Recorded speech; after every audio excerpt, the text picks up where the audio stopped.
He has no brain. He has no spine. He has no ideas of his own. They are all riding on Daddy Trump's coattails because they don't have anything else. Their plans are bad. Republicans aren't appreciated by the people. Their plans are bad. Their plans aren't popular. Their ideas are stupid. They're backward facing. They do not solve anything for the American people. They have only one thing: spite. That's all they have. They have spite. Journalist says he saw Trump editing speeches for his stooges to give outside of the court. So Trump is writing down the thing he wants them to say to dodge the gag order. I think that might be a crime. There's a weird thing about law. Back me up here, Popog. When you start writing things down, all of a sudden it takes it to a new level, right? It goes to another level. If you're told you cannot say X because of a gag order, then you write it down and give it to somebody else who then says it in front of a camera. Is that a crime? I think it should be, maybe. But even if it isn't, it proves that these people are awful and shouldn't be in charge of anything, and you shouldn't pay attention to them. Except when you get to point at them and call them stooges. If you're watching, press the subscribe button, press the like button, press the thumbs up. Subscribing is scientifically proven to make me happier, and it'll probably make you happier too. So you should do that. New York Magazine journalist Andrew Rice said to MSNBC that on Monday he saw Donald Trump editing as proceedings were ongoing. Well, not obeying a judge is not a crime. It's just not an advisable move. Okay. So this could be held in contempt. It's not a crime to go against the gag order. It just holds him in contempt of court, which they would then either give him more monetary fines or put him in jail. As proceedings were ongoing during this hush money trial, what his Republican allies would later rant about on behalf outside of the courthouse. Trump acolytes, including J.D. Vance, piece of shit, Tommy Tuberville, huge piece of shit, North Dakota Governor Doug Burgum, literally who, Trump acolytes, all these big pieces of shit, have attended the New York court in a show of support for President Trump. They've also taken to parroting Trump's complaints about the criminal proceedings outside. Both Vance and Burgum are reportedly in the running to become Trump's running mate. So this is the new Apprentice. That's why I'm calling it that. You go there, you do a little bit of gag order dodging with Donnie. He gives you a trial run. This is a game show. And he tells you what to say on the card. You go out in front of the cameras and you say it.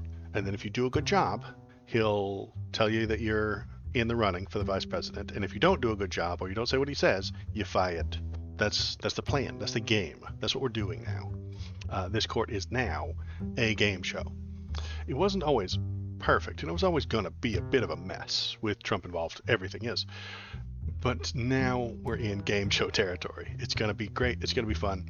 And these people have no ethics or principles, and they do not care about the law.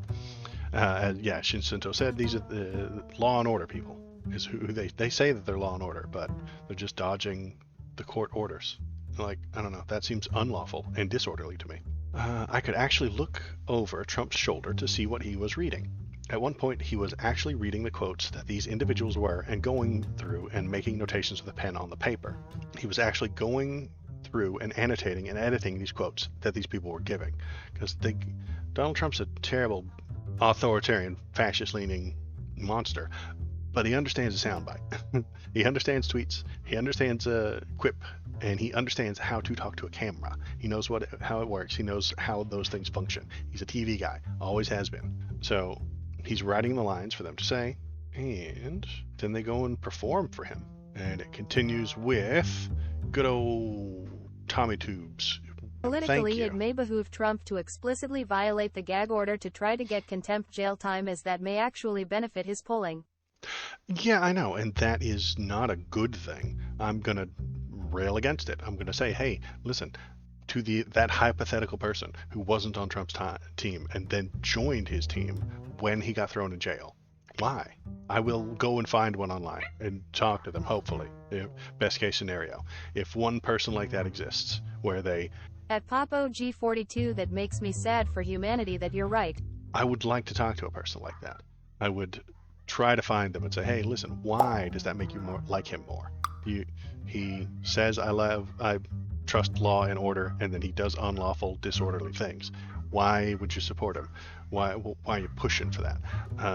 What about going to jail? Put him on your in the positive. You were neutral or negative towards him. Then he went to jail. Now you're positive. But I am not a political expert. I can tell you pissing off a judge is generally a bad legal strategy unless you're trying to get them so pissed off they violate your rights and give you grounds for a. Although that's a pretty risky play.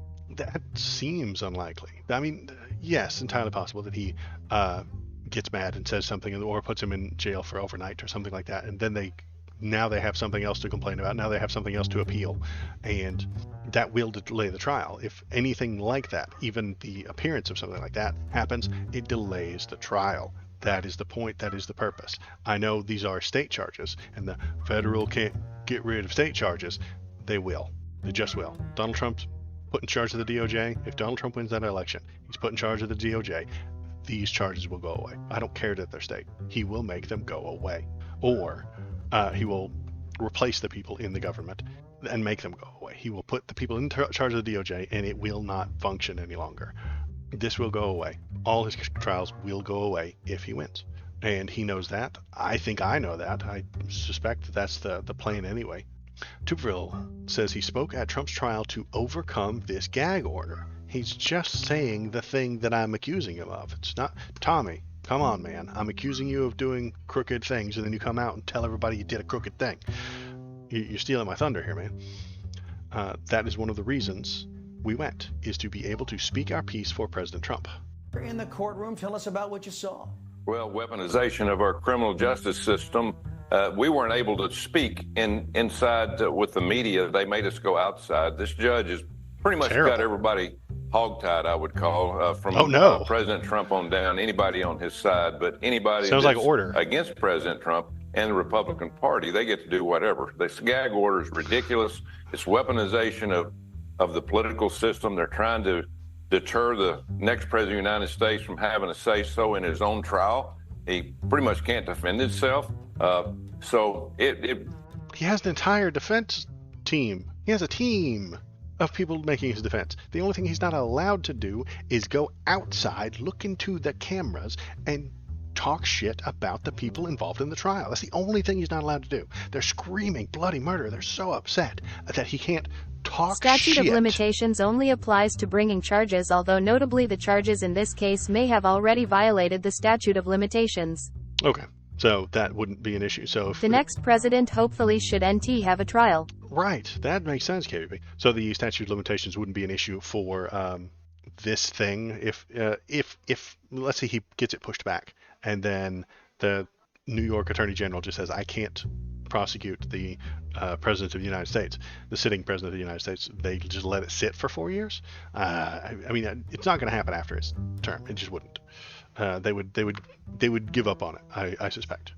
But yeah, you're right about the statute of limitations. Popog is the Stream's senior legal analyst, and if he becomes president, the trial gets delayed for 4 years, and then more than likely they would give up. Yeah, that's what I'm thinking. He gives out legal advice all the time in chat every day. Legal advice. Everything he says is legal advice. That was clearly a joke. Please do not sue me. Please do not sue Popok. Okay, continue on. Idiotic Tuberville. Tommy, you're an idiot. I was really disappointed, Chris, on how this whole thing was run, but President Trump's in good spirits. I spent a day with him. Hopefully we have more and more senators and congressmen go up every day to represent him and be able to go out and overcome this gag order. And that's one of the reasons we went, is to be able to speak our piece for President Trump. Well, that's good. You know, if he can't. That's good. No, that's not good, man. That's bad. And speak on the sham this trial is. They can't put you under a gag order. Not yet, the way in things good are going. Spirits when he's awake. You made a comment on the condition of the courtroom, the slum known as a New York courtroom. You described it as depressing. What was it like in there? It's just a regular courtroom, man. What did you want? Well, it's kind of dark, cold. It's kind of dark.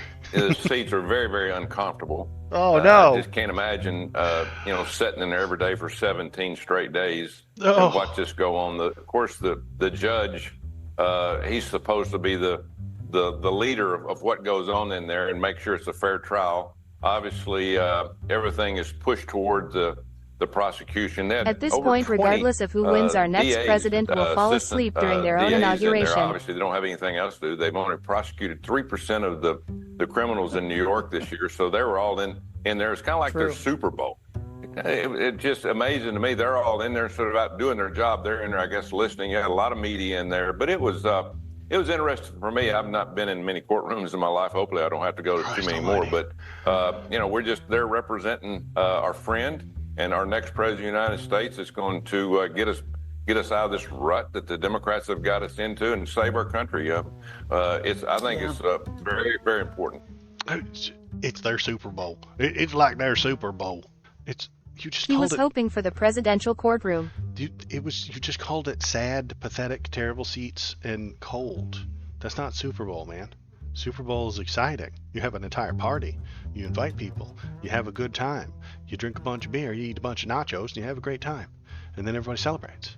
And then the quarterback says the thing into a camera, and everybody's happy, and everybody cheers, and it's just a whole thing. You can't. The Super Bowl is not depressing.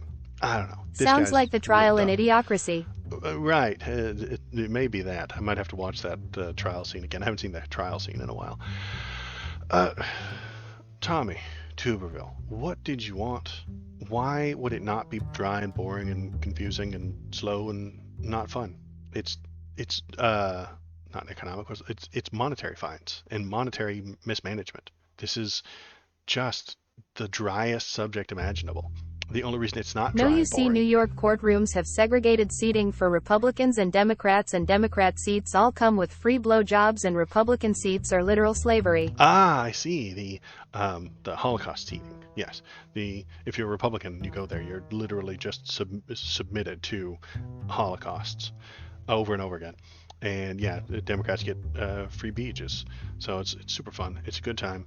That's why, I mean, he's maybe Tommy Tuberville can see the BJ seats and he just can't get to them. Like at the baseball game when you're like way up in the nosebleeds and you see all those nice seats down at the bottom and there's nobody in them and they yell at you when you go down there and sit in them.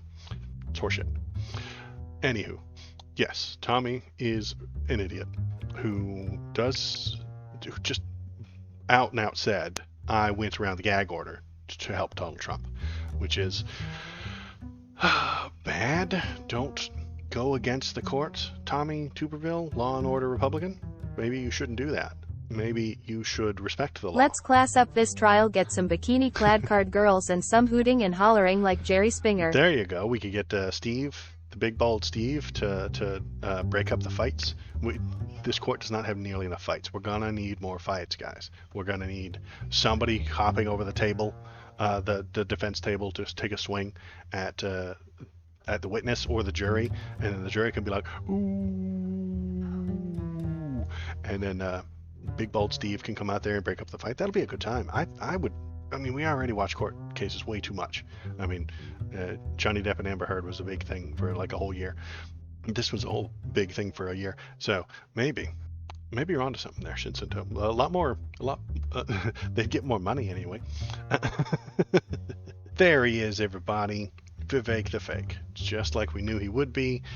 Here he is saying all the things that Donald Trump tells him to say. Let's listen to that. Thank you. I want to thank my colleagues, Governor Burgum, Congressman Mills, and Congressman Donalds for laying... Colleagues? Wait a minute. He's not elected to anything. He's never won an election. Those are not your colleagues, you stolen valor motherfucker. Now the political backdrop here. This is a politicized persecution that is nakedly apparent. What I want to do is dive a little bit deeper into what we actually learned today in that courtroom. Fake it till you make it. What do we see in there? First of all, I learned a lot from being in there in person. It is one of the most depressing places I have been in my life, but it is fitting. There's the depressing thing again. I don't get it. Yeah, fake it. Just fake being in government. I am also a governor of a small Midwestern state. Because the only thing more depressing than the environment of that courtroom is what's actually happening in there. It's straight out of a Kafka novel. The prosecution... No, I don't think so. But is he turning into an insect? Is he turning into a bug? Prosecution's main strategy appears to be to bore the jurors into submission. And if you look in that direction, sadly, it may appear to actually be working.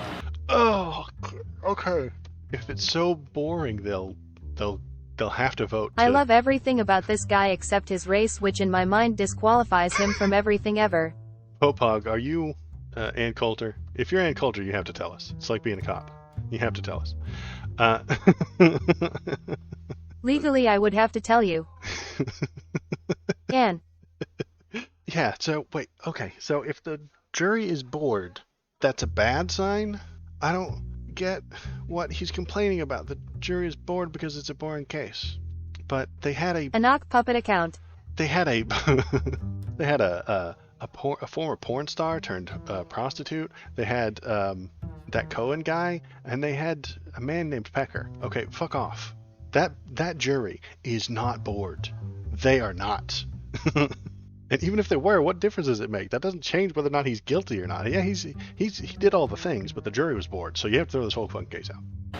Now, I would like for anybody here in the press, anybody at home, anybody at MSNBC or the media afterwards, to clearly state what exactly is the crime that Donald Trump committed.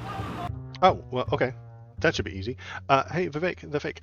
He lied about where his payments went. He paid a porn star who is now a prostitute for sex. Then he wanted to keep that secret and hidden from the American people. So he paid his lying criminal lawyer type guy. I don't know, is Cohen a lawyer? I think he is. He's a fixer, to hide that fact. And that those payments were to hide things from the American people. That's what we're upset about. We're upset about that. I'm glad we nailed that down. I'm sure he'd be super on board. You guys, I'm going to send that to him so that he'll know. Then he can be more informed, because, I mean, what else could he... I mean, clearly, like, the guy doesn't know what the case is about. He has no idea what's going on. I mean, realistically, we're not actually upset about that.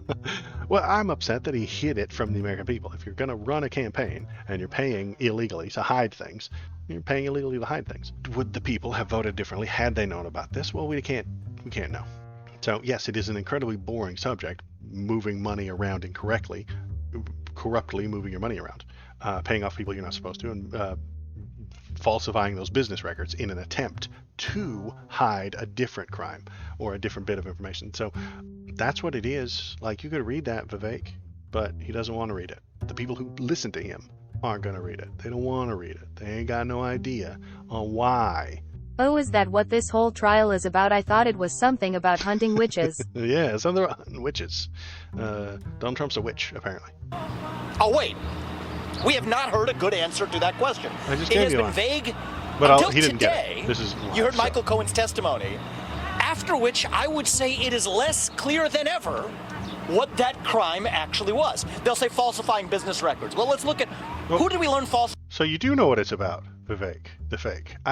Vivek, you just told me you didn't know what it was about. Now you're telling me what you know what it's about.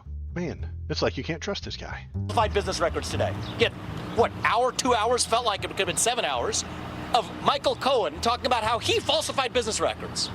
Okay, so you have a guy who has been a perjurer in the past that is now saying he falsified business records. Yes. What is the crime that Donald Trump committed? Donald Trump told him to do it and paid him to do so. Vivek, man, you're not even making good arguments for your side.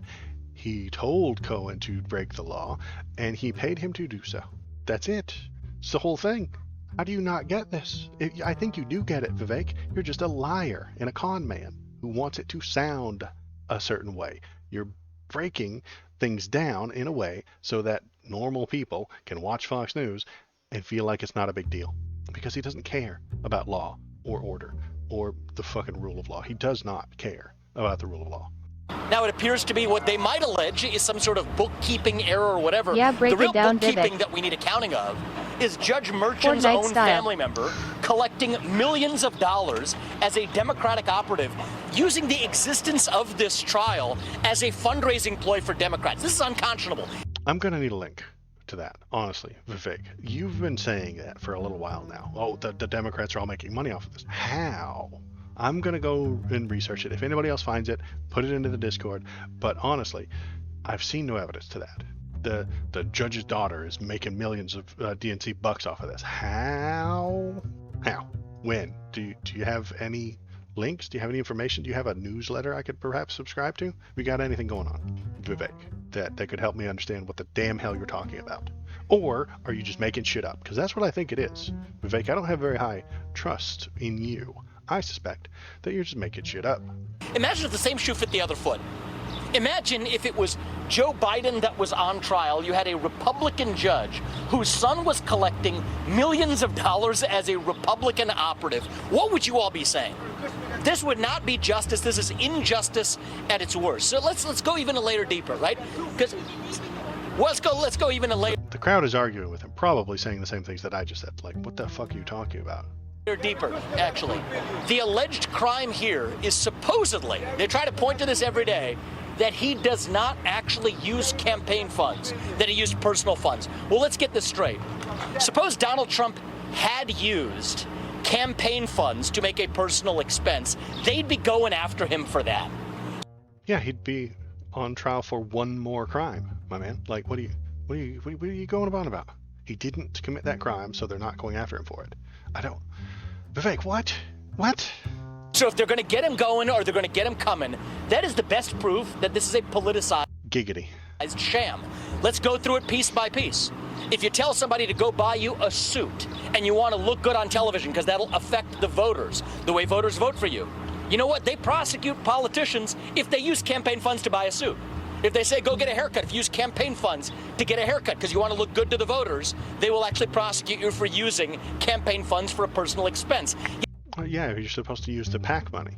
You're supposed to use the slush fund PAC money for that, obviously. Vivek, come on. We all know this. That's how it works. Even I know it, and I'm a dummy. Get the entire legal theory of this in case. The whole case that Alvin Bragg has brought depends on one premise for them to charge this as a felony, is that Donald Trump somehow should have used campaign funds to make an allegedly personal payment. Yet if he had done that, their case against him would be even stronger. This is garbage. Yes. That is the best proof that you have, that if they're going to get him going or get him coming, it's damned if you do, damned if you don't. This is a sham. This is not the United States of America. This is some third-rate banana republic. This is why I always incorporate my hair as an S-corp. We would be laughing at them as a sham democracy. I am ashamed as an American citizen to sit here in a courtroom watching the former leader of the free world, and let's be honest, likely next leader of the free world, sitting with the indignity in this dingy third-rate courtroom with fourth-rate prosecutors and a fifth-rate lawyer on the stand as a witness. He's been watching Yu-Gi-Oh! You're a third-rate duelist with a fourth-rate deck. Wasn't that a Yu-Gi-Oh! Meme? I don't know. Okay. Okay. He's trying out. He's doing his best. He's doing his Apprentice bit. He wants to be the VP. He's fired. He just admitted that Trump lost the election. Oh, shit. He did such a good job on everything else, but that one line, isn't it? He didn't say that Donald Trump is actually currently the shadow president. Had he said that, he would have been 100% A+, would have been the next VP. As soon as he stops being, I don't know, Indian, changes his name a little bit. Have you tried Barry Soetoro? Like, try that out. Maybe people would like that better. Anyway, he's doing his bit. He's doing his 5 minutes. He goes up there. He gets the talking points from Donald Trump. He says them into a camera. He insults and talks shit. If Donald Trump had said the judge's daughter is a Democrat operative who's making millions of dollars, he's in contempt of court. But Vivek the Fake gets to say it because Donald Trump told him to. He has no brain. He has no spine. He has no ideas of his own. They are all riding on Daddy Trump's coattails because they don't have anything else. Their plans are bad. Republicans aren't appreciated by the people. Their plans are bad. Their plans aren't popular. Their ideas are stupid. They're backward-facing. They do not solve anything for the American people. They have only one thing: spite. That's all they have. They have spite. And there's a lot of it to go around. All they got to do is get that spite train going. Get that spite train going. Little expert. Judge may hold contempt hearing over Trump surrogates circumventing the gag order. So Trump was reportedly seen in court editing statements to his surrogates would later use outside the courtroom. Because of course he is. That makes sense. If you gag order, then you see the man give somebody else a piece of paper, then they go read that piece of paper and it circumvents the gag order, then of course he is. Because that we have ways to deal with this, I would assume. For some, ambition might be motive enough. Vance, having deleted his old anti-Trump tweets, insisted he was there to support a friend. But that dear friend was also rumored to be considering him as a running mate. Vance also dutifully praised the beautiful view from Trump Tower, but others explicitly spelled out they were there to be what Trump himself called surrogates. Good Lord. Tommy Tuberville was not subtle about it, I agree. So is the judge going to do anything about it? That's what I want to see. Okay, Trump is at this point a serial violator of his gag order, in this point forced to pay $10,000 for infringements. Thus far, another violation. Judge Juan Merchant has warned could be punished with time behind bars if prosecutors decide to make it an issue. They may want to avoid the disruption. He could make the very least be headed to another contempt hearing. Oh my God. Now I have to take a day off of a trial to have a contempt hearing. See, this again also slows down the process. It actually doesn't make the process go faster. It doesn't make the things worse for Donald Trump. It helps him. If they have a hearing to discuss whether or not this contempt happened, that slows the court down again. Delay, delay, delay. Donald, delay, Trump. Drag it down, slow it down. Fill this court with so many infringement hearings and so many problems and so many monkey wrenches that it cannot move forward. Grind those wheels to a halt any way you can, even if it's by committing more crimes, even if it's by contemptuous actions of the court. They don't care. They don't respect the law. They don't care. The law is not something for them that is important. It is just a thing that they use as a tool to hurt the people they don't like. And that's all it will ever be for them. And when it bites them in the ass, they scream about how big a victim they are.